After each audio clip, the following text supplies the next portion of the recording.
Today, we're going to learn to speak the language of the universe itself, and that language is motion. We're starting with the absolute basics, just a straight line, but trust me, by the end of this, you'll see how these exact same rules apply to everything, from a falling apple to a race car. So let's dive in. I mean, just look around you. Everything is moving, all the time. But how do we actually describe it? How can we predict where something is going to be in the next second or the next hour? Well, to do that, you need a language. And that language has a name, kinematics. It's the study of motion. And today, we're going to learn its grammar. So, where do we even begin? Well, the very first step in describing motion is to define our own point of view. Before we can say something's moving, we have to ask a really simple but incredibly important question. Moving relative to what? This is what physicists call setting up your frame of reference. Okay, check this out. This image is a perfect example of a pretty mind-bending idea. All motion is relative. If you're observer A sitting on that bus, the seats around you aren't moving at all, right?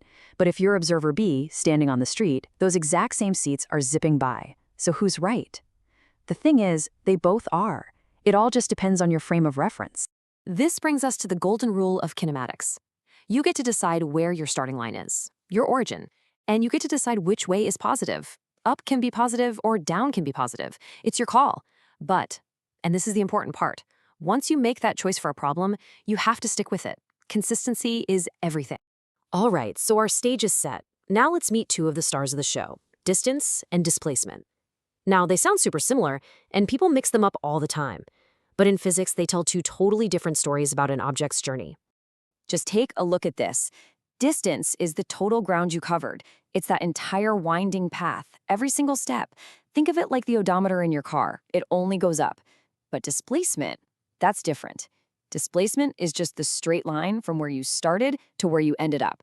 It's the shortest path as the crow flies, and it cares about not just how far, but also in what direction. And this right here, this is a huge idea in physics, the difference between scalars and vectors.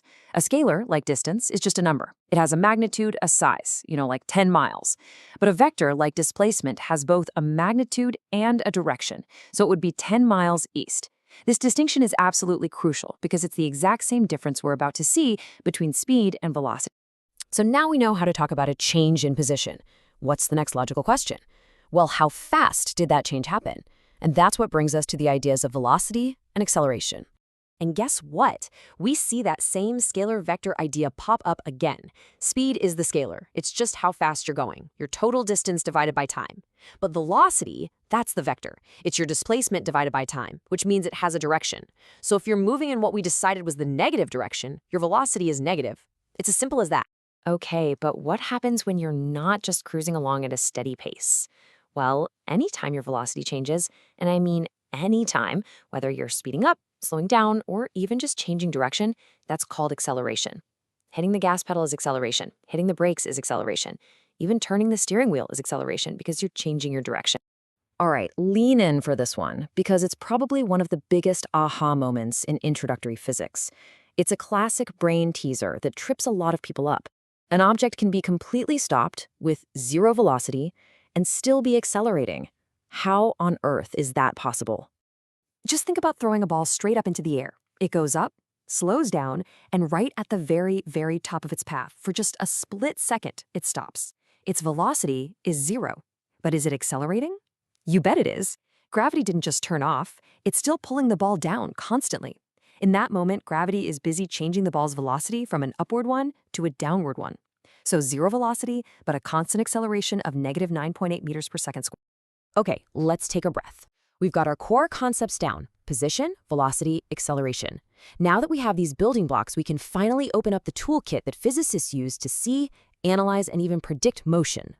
A position versus time graph like this one basically tells a story. Look, from 0 to 2 seconds, that straight, upward-sloping line tells us the object is moving at a steady, positive velocity.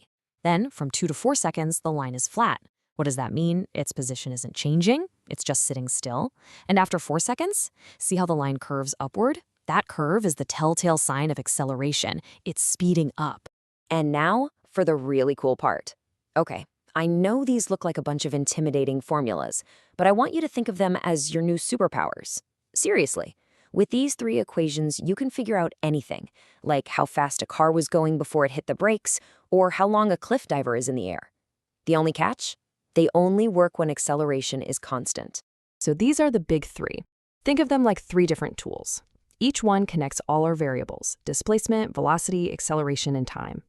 The real skill is just picking the right tool for the job. You just look at the information you have in a problem and what you're trying to find. If, say, the problem doesn't mention time at all, then that third equation is probably your best friend. Now, having great tools isn't enough. You need a good process. And this 5-step protocol is your roadmap to success. It turns what looks like a confusing word problem into a simple puzzle. Just be methodical. Draw a quick sketch, set your positive and negative directions, write down what you know, pick your equation, and then solve. Okay, so we've got the theory, we've got the tools, but this isn't just a bunch of abstract math, right? These principles are running the show all around us every single day. Let's look at how this stuff actually plays out in the real world. A perfect real-world example of constant acceleration is freefall. Once an object is in the air, if we ignore air resistance, the only thing acting on it is gravity. And near the Earth, gravity pulls everything down with a constant acceleration, which we call g. So for any problem involving a falling object, you can pull out those superpower equations and just plug in g for your acceleration. And here's one that might just save your life one day. Ever wonder why you're told to leave so much space when you're driving on the highway? Well, it's physics. If you look at the kinematic equation, you'll see that your stopping distance is related to the square of your speed. That means if you double your speed, say from 30 to 60, it doesn't take twice as far to stop. It takes 4 times as far. That's a huge deal. Okay, before we wrap this up, let's just quickly recap the most common mistakes to avoid. 1. Distance and displacement are not the same thing. 2. Be obsessive about being consistent with your positive and negative signs. 3. Don't you dare forget that acceleration is not 0 at the top of a throw. And 4. Those beautiful kinematic equations, they've got a weakness. They only work if acceleration is constant. So there you have it. You now have the fundamental toolkit for describing motion in a straight line. You can speak the basic language of the universe. So next time you're watching a movie and you see a superhero get thrown across the city, you can lean back and ask yourself, does their motion actually obey the laws of physics we just talked about? Thanks for watching.